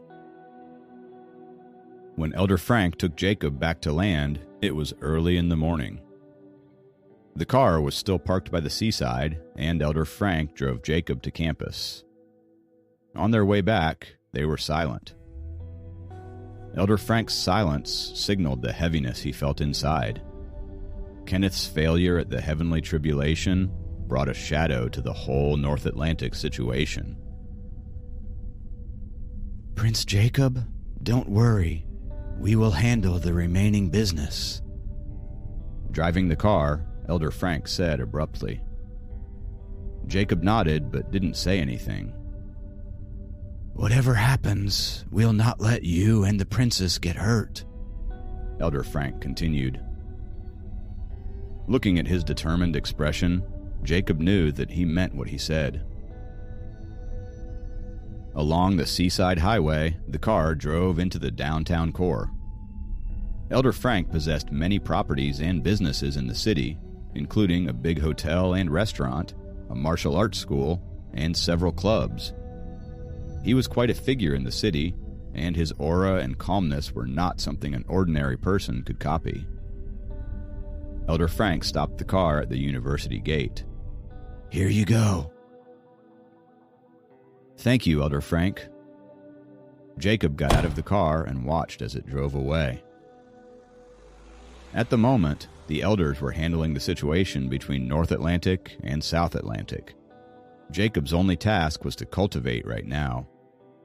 If the need shall arise, he should be strong enough to protect Sophie from any harm. It was almost time for class. Jacob went to the cafeteria for breakfast before walking to the classroom. In the classroom, as usual, Kathy was already sitting in the front row. Seeing Jacob, she immediately stood up and walked to him with a bag. "This is the textbook you left in the classroom. I kept it for you." "Oh, thank you," Jacob said thankfully. He didn't even remember about his own notebook. "Well..." When Jacob didn't offer an explanation, Kathy had to ask him. "You took off so suddenly, and I called you yesterday when you still didn't show up, but the call couldn't get through. Did something happen to Grandma?" No, it was something else. With the bag in hand, Jacob began to walk to the back row of the classroom.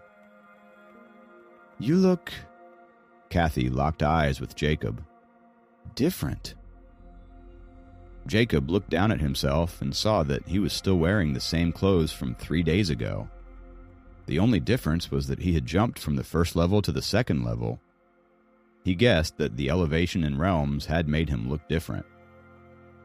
He looked back at Kathy and said, "You look different as well." Kathy gave him a sweet smile. She knew that she looked the same as before. She understood that he did not want to discuss it anymore. Their classmates began to file into the room. When Sam saw Jacob, he immediately yelled, "Jacob, where have you been, you idiot? Are we friends or not? Why didn't you tell us before disappearing?" His roommates yelled at him. "Do you know where Jade and Julia are? They've been missing as well." His other friends started chiming in as well. Jacob smiled, seeing his roommates being so worried for him, and rolled his eyes at the last statement. His friends might be a little gross sometimes, but they loved him very much. Jacob guessed that the sisters must have skipped classes due to his absence. They must have been worried about him after his abrupt departure. The altar had blocked all the connections to the outside world, and the bell they gave him must have been ineffective during that period. After class, Jacob decided to contact them. Not wanting to summon them with the bell, he went directly to their dorm to find them. "Master!" As if they sensed Jacob's presence, they rushed out before Jacob could raise his head and call out to them. They had been reading in their room when they saw him. Since they were in a hurry to see him, they didn't even change out of their slippers. "Master!" They rushed out of the dorm building and bombarded him with a million questions. "Where were you, Master? We were so worried. Are you okay, Master? Is something wrong? Why couldn't we sense your bell?" Jacob took a deep breath as he was overwhelmed by their questions. Stepping back, he placed his palms against their shoulders and said, Okay, I'm fine." Jade and Julia frowned. "Master, you disappeared for 2 days. We were so worried." Looking at their faces, Jacob knew that they were telling the truth. He was a little touched and felt a bit guilty. "I'll remember to inform you when I have to leave abruptly in the future," Jacob promised. "Good." Jade and Julia nodded. "Go back to class. Elder Liam arranged for you to study in the uni, and you can't embarrass him by skipping classes without any good reason. Okay, Master. They nodded, looking more relaxed now, standing hand in hand. That's all. I just came to tell you that I'm fine. You should go back to change and go to class, Jacob instructed them. Master, you seem to have reached second level. Looking at Jacob closely, Jade suddenly said, Yes, you have. Julia yelled as she was pleasantly surprised. Well, I reached it by accident. Suddenly, Jacob remembered the incident with snow lotuses and asked, You mentioned last time that 7-colored snow lotus could become my mystic crystal, but it seems like there are only 3 1,000-year 7-colored snow lotuses in the world. Not true, Julia immediately countered.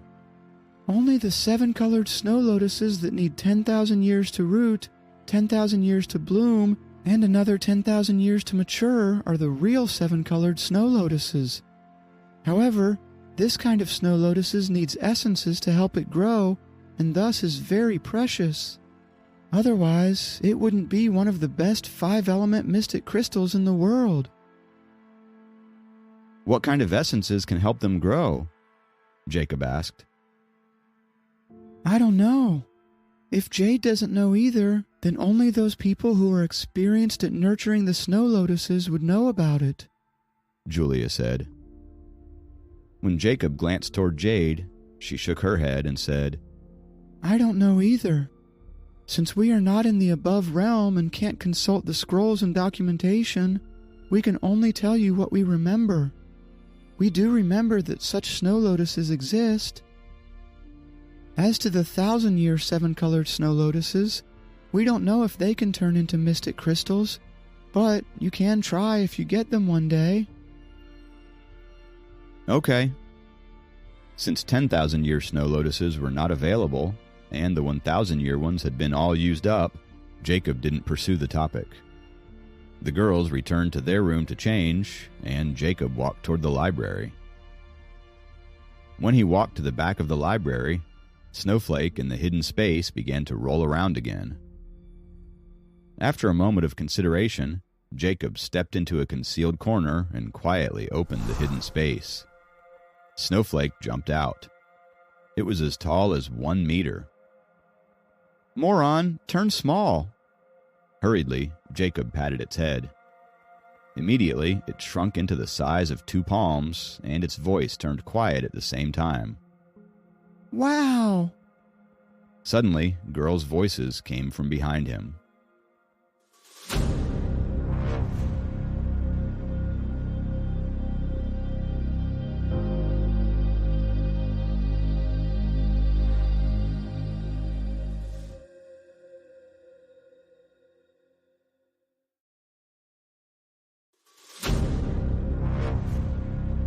Episode 208, Lion or Puppy? Jacob was terrified. He thought that those girls saw Snowflake's transformation. They ran over and circled him before he could escape with him. Whoa, such a cute puppy! They squeezed Jacob out of the crowd and circled Snowflake. Puppy? Jacob sweated as he thought, Hey, this is a level 2 spirit beast, and at least should be called a lion. How could you be calling it a puppy? Just as Jacob was thinking about this, those girls had already picked Snowflake up and passed it around in their arms. They completely ignored Jacob's existence as the owner. Snowflake was so well behaved that it made Jacob mad. It didn't even struggle a little bit in the girls' arms. On the other hand, it looked even more adorable, with its innocent eyes wide open. Is this what they call a teacup puppy? This is a British puppy, the girls discussed as they patted Snowflake all over. Jacob began to sweat a bit more, but Snowflake was still obediently being passed around like a cute little puppy. After a while, they finally remembered Jacob as the owner of the puppy and turned to him. They asked politely, Such a cute puppy. What's its name? Snowflake, Jacob said helplessly. Snowflake hopped out of the last girl's arms and hid behind Jacob. However, This wobbling and soft look caused another wave of awe.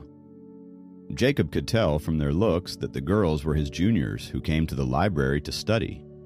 They had taken a shortcut since their dorm was just behind the library, and that was why they saw Jacob and Snowflake here.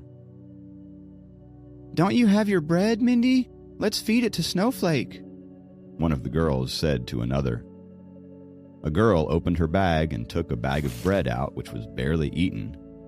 She took a small piece and held it in front of Snowflake. Snowflake, lacking the dignity of a spirit beast, immediately bit onto the bread from her hand. The girls all cheered at its reaction and started giving more pieces to it, some feeding from their hands and some throwing them on the floor in front of it. As usual, Snowflake took everything that was offered to it. It sometimes even hopped up to catch the bread, which made the girls even more excited. "Your Snowflake is so cute. Can you leave us your number so we can feed it some other time?" They circled Jacob when there was no more bread left. Snowflake walked around Jacob in circles to show that it was still hungry. Jacob rolled his eyes as he saw the level 2 spirit beast acting cute for the girls just for a few pieces of bread. Jacob didn't deny them straight away, as he knew that they would just keep pestering him.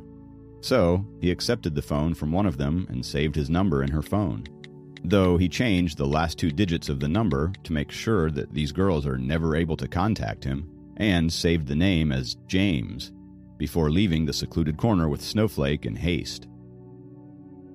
Snowflake kept softly growling in Jacob's arms, showing that it was still hungry. Jacob realized that the reason it was rolling around in the space in the necklace was that it was hungry. The girls were still staring at Jacob and Snowflake as they were leaving. Jacob couldn't put it into his necklace in front of them. Therefore, he hid it in his shirt and walked into the main library. The good thing was that Snowflake was well behaved and never made a sound once they entered the library. "Kathy?" Jacob suddenly noticed Kathy in the aisle near him when he was swiping his campus card. "Oh, you're here to borrow books too?" Kathy looked at Jacob, slightly surprised. "Yeah, I want to borrow some books on architectural design," Jacob answered as he straightened his shirt and passed through the aisle. "You have a wide range of interests. Have you been studying architecture lately?" Kathy smiled as she noticed the bump under Jacob's shirt. She looked over, and Snowflake was reaching its head out curiously. She looked into Snowflake's black eyes and was surprised. Jacob thought he was in trouble. Knowing how Kathy was, she would definitely scold him for bringing a puppy into the library. However, Kathy was not as strict as Jacob expected.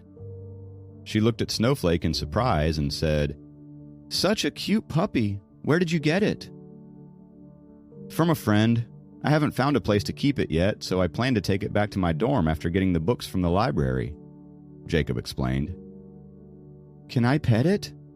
Kathy asked timidly like a child. Even Kathy couldn't resist the cuteness of Snowflake.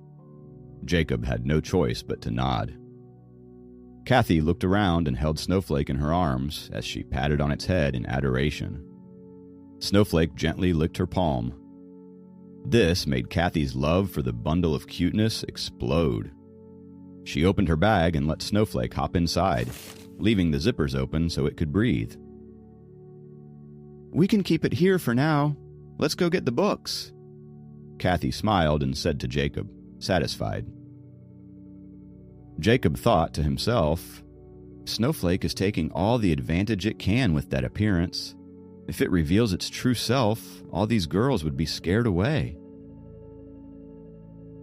They went into the borrowing area, and Jacob went to look for architecture books, while Kathy picked up some books on acupoints and meridians. They met again at the checkout area and looked at each other's book selections. Jacob was surprised to find that Kathy didn't get any books for studying. "That old grandma has been feeling weird in her legs lately, and I want to give her a massage. So I'm learning some of this," Kathy explained as she noticed Jacob's confused look. "Oh." Jacob didn't ask any more questions. He secretly admired her kindness for the lonely old grandma. Kathy carried her bag as they walked outside. Snowflake was still hidden in there. It seemed like it had gotten used to the new puppy identity. The guys in your dorm probably don't know how to keep a pet, and Snowflake might suffer in your dorm. I can take care of it for you for a day, and I can bring it into my dorm as long as I make sure the dorm manager doesn't see it," Kathy said as she went down the escalator. Jacob didn't have the heart to reject Kathy's enthusiasm, so he agreed. Snowflake even reached its little head out of the bag to lick Kathy's arm. "This damn lion is acting adorable again." Jacob couldn't help but pull its ear. It was really the one and only snow lion that could play the puppy card so well. Next morning, Jacob saw Kathy standing in front of their dorm building with Snowflake in her hands when he walked out with Sam and the guys. They were all surprised to see Kathy here. "What's the matter, Kathy? Did Snowflake chew on something?" Jacob walked over and asked. He thought she would take care of Snowflake for a few days, since she liked it so much. "Snowflake is very sweet. It's just, I can't afford to keep it anymore." Kathy handed it over to Jacob and explained. "Last night it ate 32 hot dogs, 7 chicken wings, 8 big bags of bread, and 3 cups of instant noodles. It finished all the food that my dorm and adjacent dorms had." Jacob looked at Snowflake in surprise. What a big stomach this little thing had. Snowflake wagged its tail and hopped into the basket on her bike. It seemed like it didn't want to leave Kathy just yet. However, Kathy didn't dare to keep it anymore, so she took it out of the basket and put it into Jacob's hands. "This little thing has such a big appetite, and it would make a squeaky sound if we didn't feed it. We had to keep giving it food because we didn't want the dorm manager to hear it. We barely slept all night." "Damn, Snowflake." Jacob patted its head and said, "The more you get, the more you want, huh? You asked for so much food." Snowflake looked up innocently, as if it was saying, "You were the one who took me out of the cave, so you need to take care of me." Jacob answered in his head, "Had I known it would be so hard to raise you, I would have thought twice before taking you out of there." However, since it was already his spirit beast, it was impossible to turn away now. Jacob had no choice but to carry it in his arms. "I made Snowflake a small bag, and it seems to like it." Kathy took out a cloth bag, which was the perfect size for Snowflake. It could stay inside with half its head sticking out. Jacob smiled at how thoughtful Kathy was. "Thank you very much, Kathy." With the space in the necklace, he didn't need such a bag at all, but he was still thankful for her good intention. "I'm going to class. Take care of Snowflake and make sure it is well fed," Kathy reminded him before she got on her bike and headed toward the cafeteria. "Whoa, whoa!" The guys immediately kicked up a fuss as soon as Kathy had left.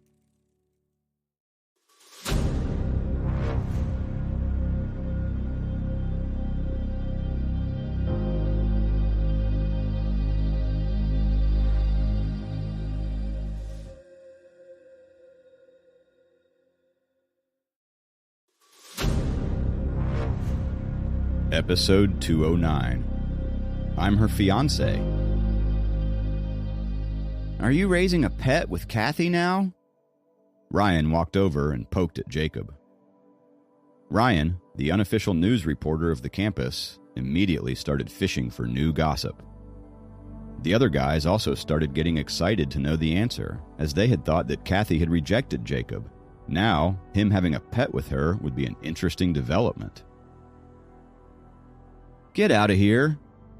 Jacob waved them away as he put Snowflake in the bag in front of his chest, then headed to class without waiting for any of them.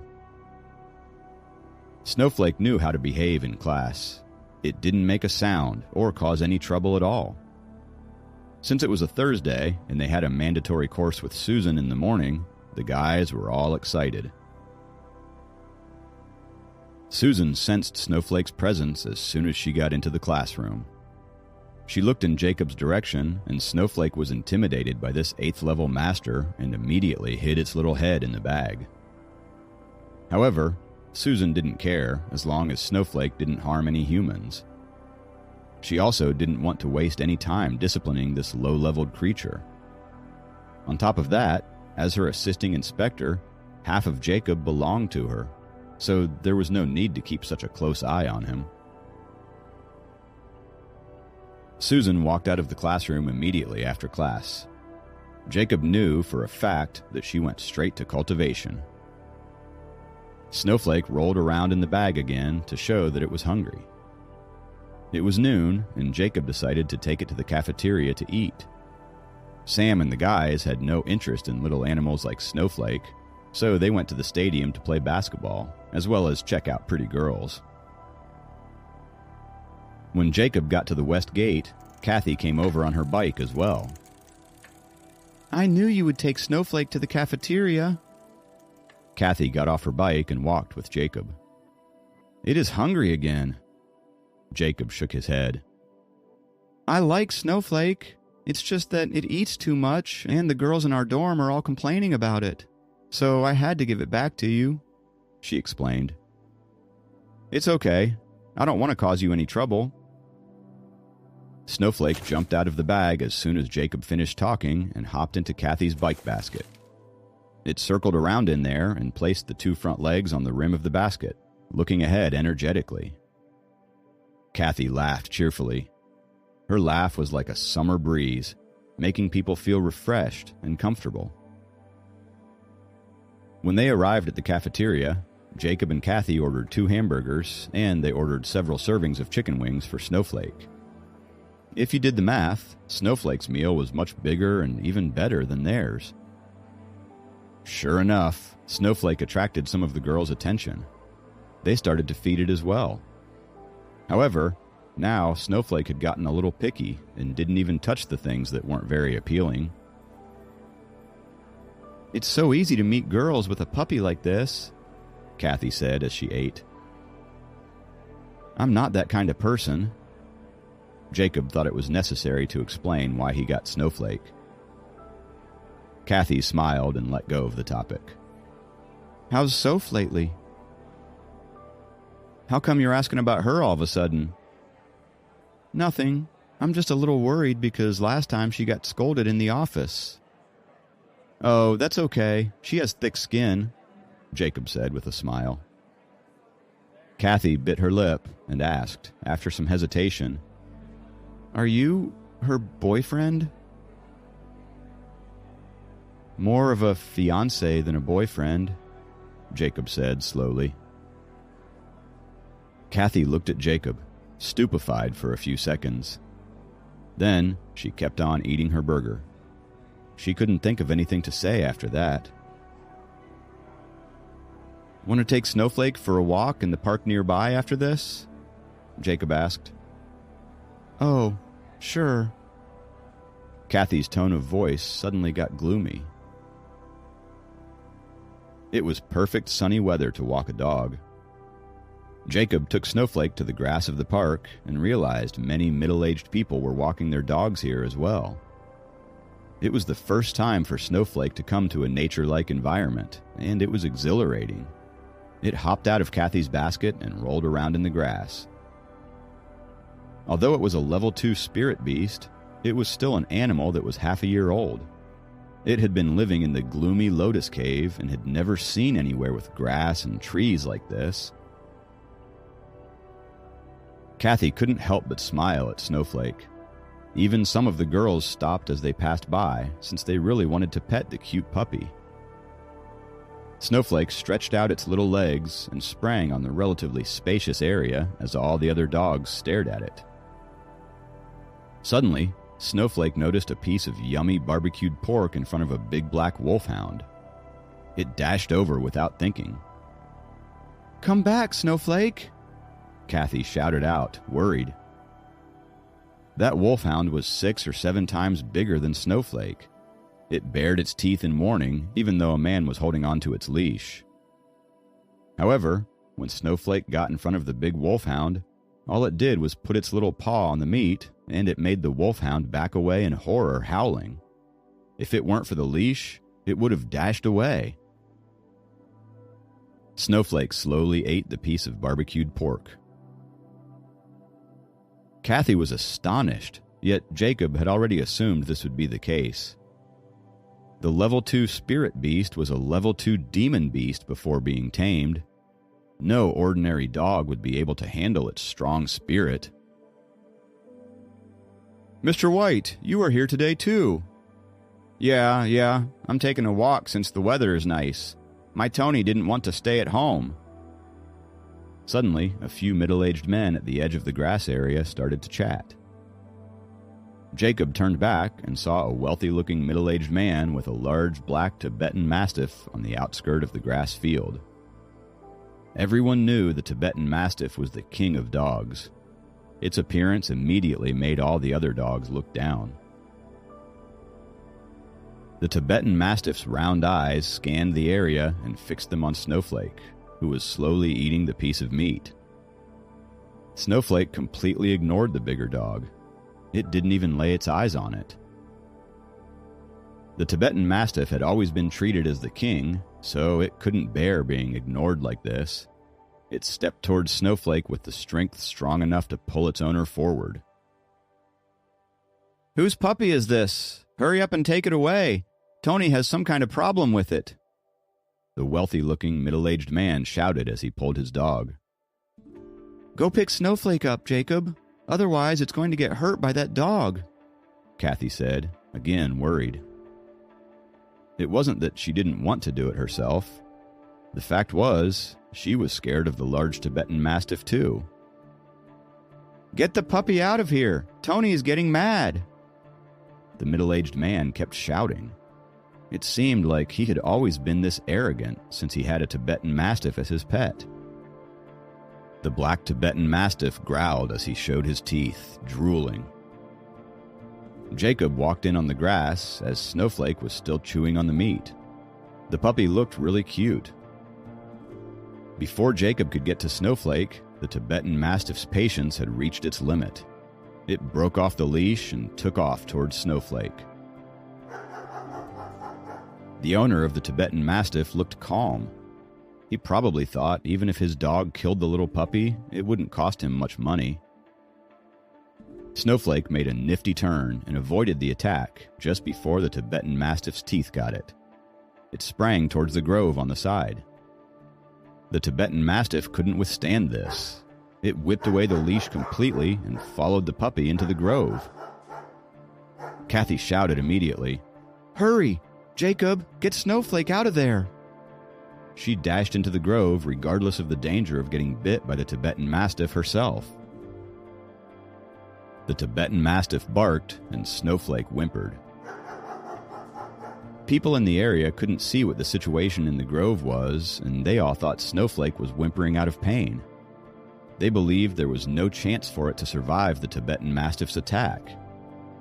A few seconds later, the Tibetan Mastiff and Snowflake came out of the grove before Jacob and Kathy could get in there. Snowflake walked in front with its head up, and the Tibetan Mastiff named Tony followed him with its head down. There was even a little scratch on its cheek. They could already tell who the actual king between them was. The Tibetan Mastiff's owner looked at them in surprise. His Tony always fought other breeds due to its violent nature and had never lost a single fight. Even though he had to pay a lot of money for the fights, it satisfied his false pride to a large extent. But Tony lost to a tiny mixed-breed puppy today? And the puppy's hair looked perfectly smooth. There was not even a wound on it. Jacob secretly laughed at how surprised the middle-aged man was. You are kidding. It would be funny if a level 2 spirit beast lost to a dog. Snowflake was even too lazy to transform for the fight. Otherwise, its actual size of 1 meter alone would be able to scare the Tibetan Mastiff to death. Snowflake ran to Jacob as it wagged its tail like a normal puppy as they got out of the grove. Jacob took out a little piece of meat and gave it as a reward. Snowflake didn't get enough of this and wanted to bully the Tibetan Mastiff even more. It marched over and reached out its paw. The Tibetan Mastiff, who had always been arrogant to others, slightly lowered its head to allow Snowflake's paw to land on its forehead. The wealthy-looking middle-aged man almost collapsed at this scene. "What kind of creature is this? It could make Tony lower its head." Others, including the girls on the edge of the grass, were all astonished. Woof, woof. Snowflake got all cute again after another round of bullying. It hopped into Jacob's arms. Damn puppy, Jacob thought, and even he didn't want to see her as a snow lion anymore. Suddenly, Snowflake wobbled in Jacob's arms and jumped back onto the grass all of a sudden. Jacob looked at it, worried, as he thought Snowflake was feeling uncomfortable. But it wobbled a little and dashed into the bush beside the grove. Kathy laughed with her hands covering her mouth. "It finally wants to do its business after eating so much." Snowflake marched back out to Jacob, feeling relieved. It ran to Jacob and hopped into his arms again. "Damn you, Snowflake! You pooped in the bush!" Jacob laughed at the snow lion that seemed to be taking its role as a puppy too seriously. Then he patted its head and threw it into Kathy's bike basket. Kathy pushed the bike and walked with Jacob to the gate of the school. But none of them noticed in the bush, beside a pile of poop, that several peony flowers were sprouting, growing, flourishing, and blossoming in just a few seconds. This was beyond the natural law.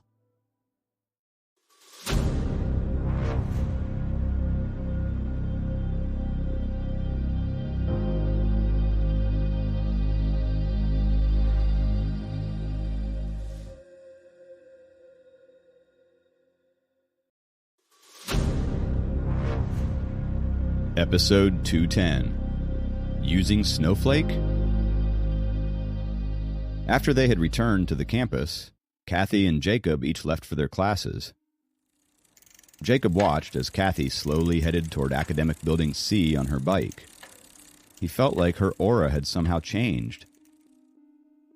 Things like aura were very subjective. Jacob was the only one who felt the change in Kathy. On the other hand, Kathy was the first one who noticed the slight change in Jacob when he had just broken through the spirit concentration scroll. It was human nature to notice the slightest change in someone you cared about. If it were someone you didn't care about, you wouldn't even notice if they had changed their clothes.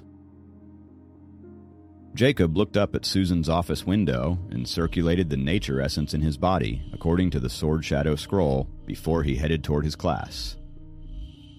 He could cultivate the Sword Shadow scroll more and more proficiently nowadays. Snowflake kept making noises in his arms, so Jacob put it into the space in the necklace. Snowflake was satisfied after getting well fed and having its business taken care of. It decided to take a nap, cuddling with the water-repellent bead. A few guys were playing basketball on the court. Jacob saw them and suddenly remembered that their university's first game of the year was the week after. The entire class would be there to cheer them on. Sophie was still in the Dragon Palace with Kenneth. Jacob didn't know how his recovery was going, but it would be challenging to get back to the 8th level. The thoughts of college, North Atlantic, and cultivation all together were giving him a headache. Jacob arrived in his classroom. He listened to class, cultivated, and prepared the material for tutoring Soph. Surprisingly, he was comfortably fine with doing all 3 things at once. Soon, it was Friday. Jacob packed his stuff and took the bus home after half a day of classes. "Master!" Jade and Julia suddenly appeared beside him at the bus stop. Jade and Julia had probably just finished their club activities. They were still in their taekwondo uniforms. "You guys don't need to come back with me today.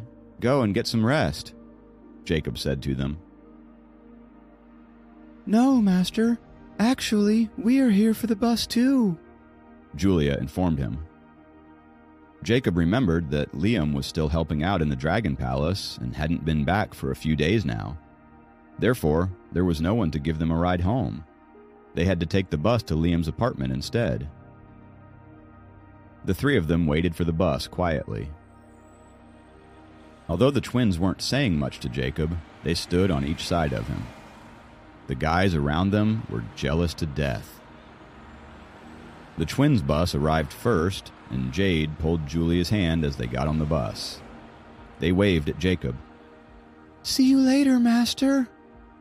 Yeah, bye. Jacob smiled. They were as cheerful as two little squirrels. After they had left, Jacob realized that the so-called most popular girl in the school, Lisa, was among the people who were waiting for the bus. Lisa, who used to be arrogant, completely lost her charm in front of Jade and Julia. If the twins hadn't left, Jacob and the other guys wouldn't have even noticed her. Although she was all dressed up, she was still no match for the twins, who were in simple clothes. Jacob remembered how rude she was before and didn't even want to talk to her. As soon as his bus arrived, he took off.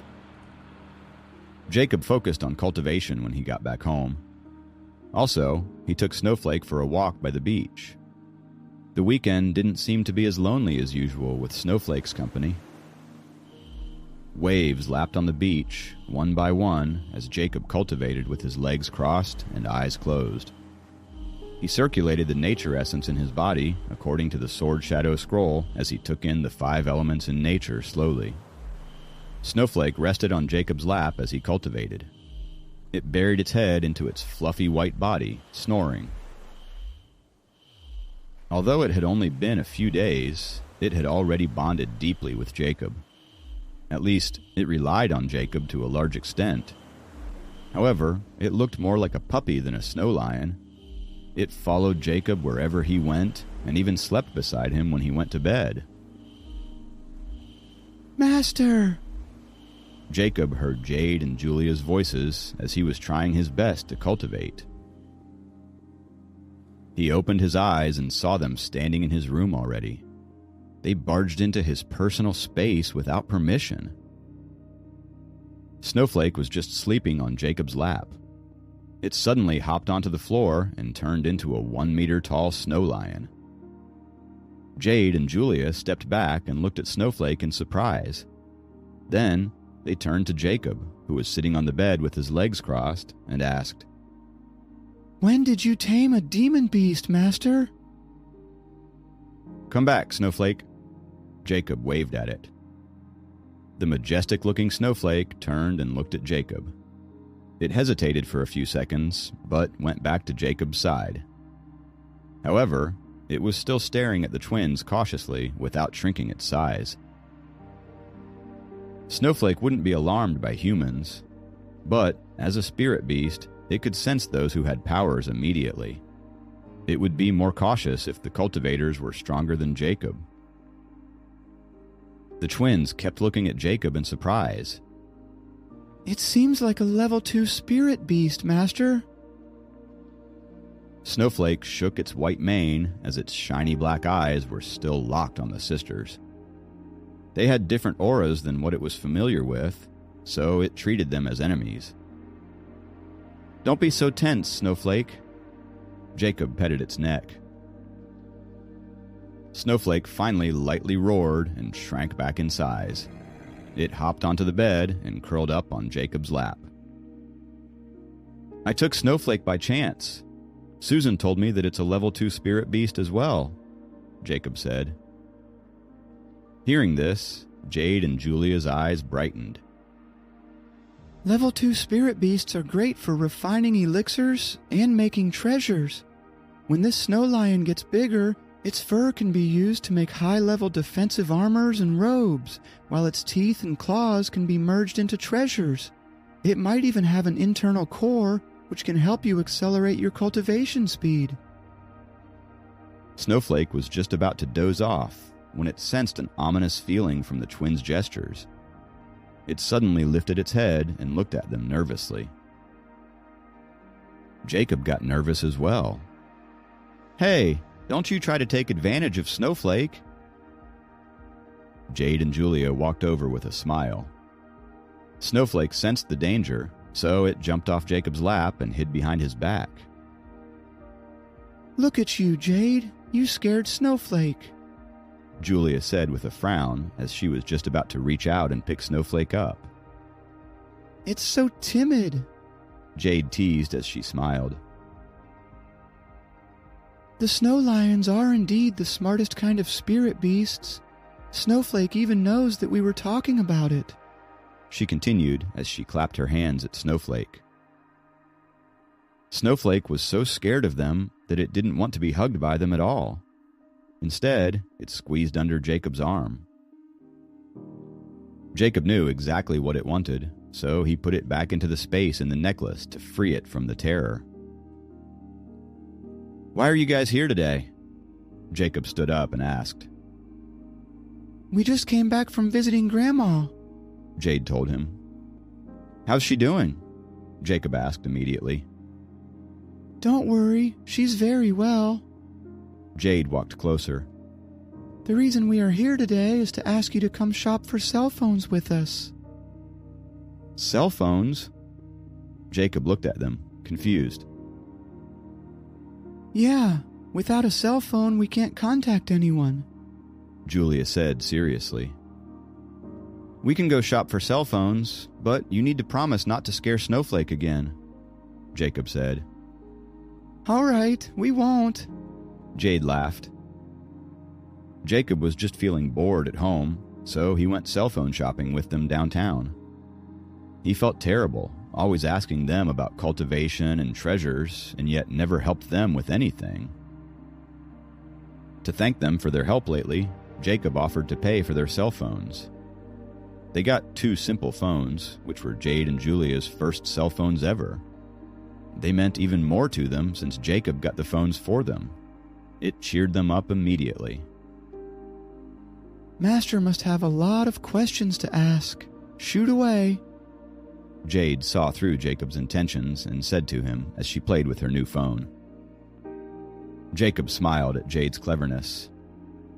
"Snowflake probably is not a very powerful spirit beast, right?" Usually, level 2 spirit beasts are not extremely powerful, but they don't only depend on themselves. The relationship with their masters is more important. Your Snowflake is the kind that is not very powerful in battle, but can create a very special bond with its master. It is also the kind of spirit beast that is easy to train. If it can eat and consume treasures of nature, there is a chance for it to get to 6th level," Jade said. "Treasures of nature, meaning that I will have to keep feeding it snow lotuses and such," Jacob thought.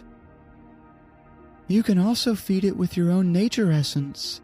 If you can gather the essence in nature and transfer it into the spirit beast's body, the spirit beast will grow up rapidly as well," Julia added. Should I let Snowflake cultivate the Sword Shadow Scroll as well?" Jacob suddenly came up with this idea.